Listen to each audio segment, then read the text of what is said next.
Ladies and gentlemen, dear cable brothers and sisters, Minister Vesey, it's great to welcome you all in London today and officially get the show started. The place is buzzing. London is clearly the media and communications capital of the world today.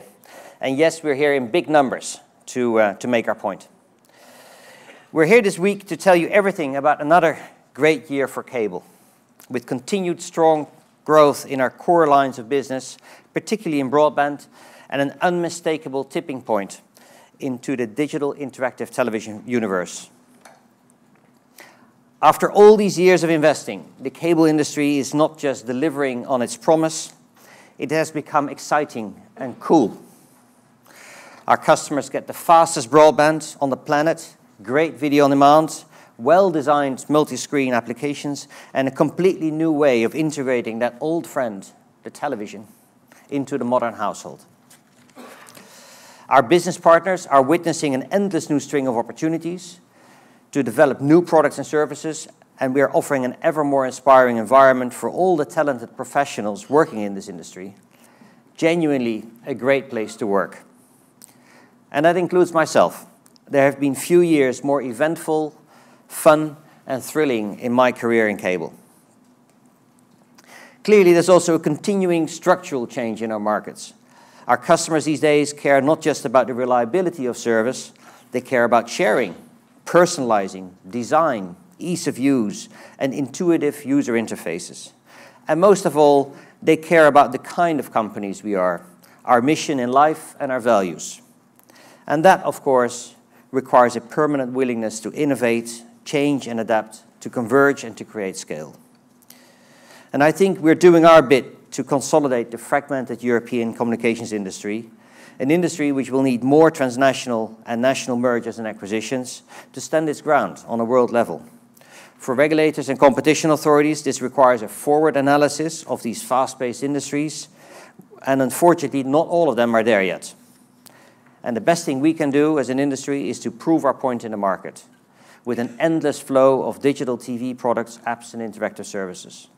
Very soon, this market will scream convergence, and no regulator will be able to ignore that. As for the 2013 cable show, there are three particular agenda items I would like to mention. For starters, we will have an all-women panel of cable executives opening the show. In half an hour, we'll kick off with a number of inspiring women, CEOs, board members of significant cable operations in Europe. Secondly, we're deeply honored to welcome Edward Vesey, Minister in Her Majesty's government, as a guest speaker to this conference. Minister Vesey has been a relentless promoter of faster broadband in more households and more entrepreneurial initiatives in the digital content industry. We're very happy to have him here. And finally, instead of making you listen to a long speech from me at the start of the conference, I'll stop here. I'll stop to make time for a conversation on stage with my good friend Matthias Kurt. Many of you will recognize Matthias as the head of BEREC, this European group of telecom regulators, while our German guests will remember him as president of BNetzA, German acronym for the Federal Network Agency for German electricity, gas, telecoms, post and railway markets, a job from which he retired last year. And we are exceptionally fortunate that a man of his caliber has decided to join our association. Ladies and gentlemen, let me introduce you to our new executive chairman, Matthias Kurt.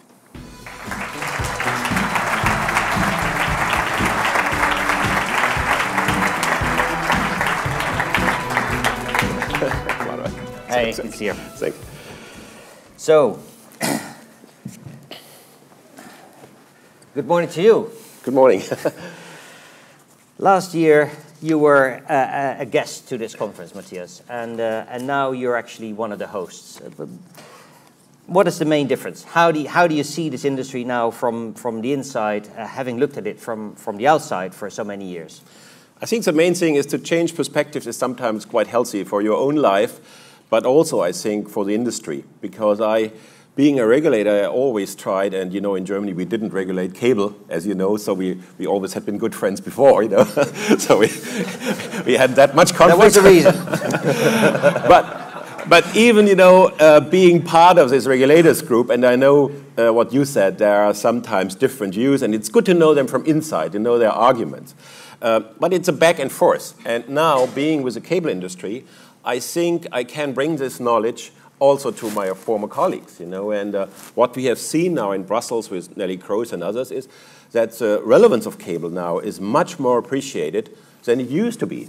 And also, people talk now about Regulation 2.0, you know, which is more streamlined for new services, for broadband growth, for growth in general. And I think that's a big chance, you know. And, you know, in the US, my former colleague as regulator, Michael Powell, also joined NCTA, so we might have a similar story. A good model to follow, exactly. Model to follow. Yeah. So from a political perspective, I think we would all be interested to hear how you see that the political group, actually the political leaders of Europe, view the cable industry. What is their perspective on this industry? And how can we improve on that? I think in the past, if we look back on the history of cable in Europe, it was not in every member state the same story. And even now, you know, we have some member states where cable is not present at all, you know. So we have to keep in mind that Europe, we always said it's not one size fits all. We have very different situations also with the cable industry. And therefore, I think if we look 5 or 10 years ago, the potential of cable, in my view, was neglected sometimes. Or let's put it this way, it was underestimated. And now, with the broadband rollout, with DOCSIS, with our growth in the market, suddenly also the politicians see that this is a main source for their policy goals. You know, and we'll hear the UK minister on that, because cable is a way to enhance the digital agenda and the broadband strategy in a very cost-efficient way, you know. I had a lot of lengthy discussions about fiber to the home or fiber to the farmer, you know, something, you know, and then in the end of the day, the politicians realized we won't have the money for that, you know, it's too expensive. And this is the right window of opportunity. Cable came in and said, okay, we can deliver similar services with much less and cost-effective investment. And it's already done, you know, so, and that's something which makes cable, I think, appealing in the whole structure now. Right. Great. You recently authored a chapter in a book about smart grids. Can you tell a little bit about that? What is in it for cable? Smart. Everybody wants to be smart, you know, nowadays, you know. So smart. Yeah, we are smart. We both are smart. But the issue is, what is smart grid means? It means it's part of the intelligent house and the intelligent home. You know, there always had been scientific stories about the intelligent house. So it's not only metering your electricity consumption or your heating consumption or other things, but a lot of people who have pipes like we have, like cable has, are looking for additional ways of services. Maybe not next year, but we look how we can enhance the services for our customer. Maybe even for a lot of health services and other things. And that will be a growing market, because as long as you have a big pipe like we have, a broadband pipe, it's just the issue, how can you connect other services? And even one day, guide these services in the house. You know, that it's not only a metering thing, but then you could guide your consumption. You know, you could make it more efficient. And that's where politicians are also looking for, to make the home more smart. And I think the cable industry could be part of that by offering new layers of services on top of our already good services. Good.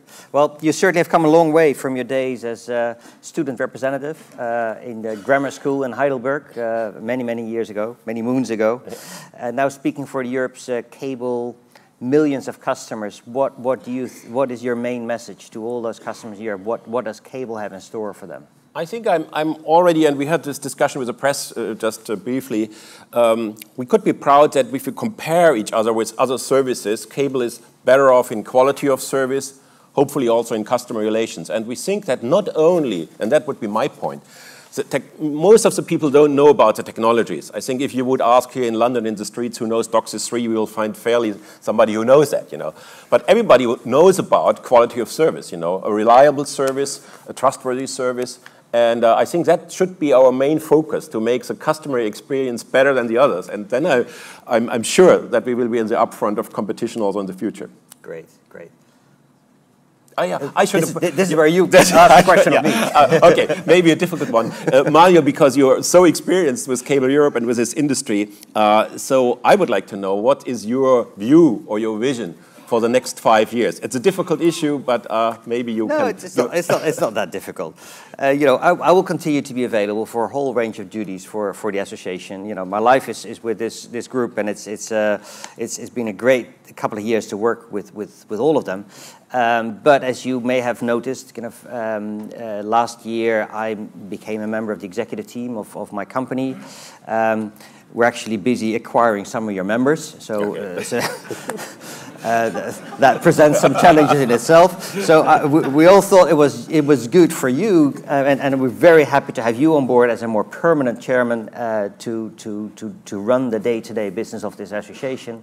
But I will certainly be around as long as the membership likes me to do that, to keep an eye on you. Okay.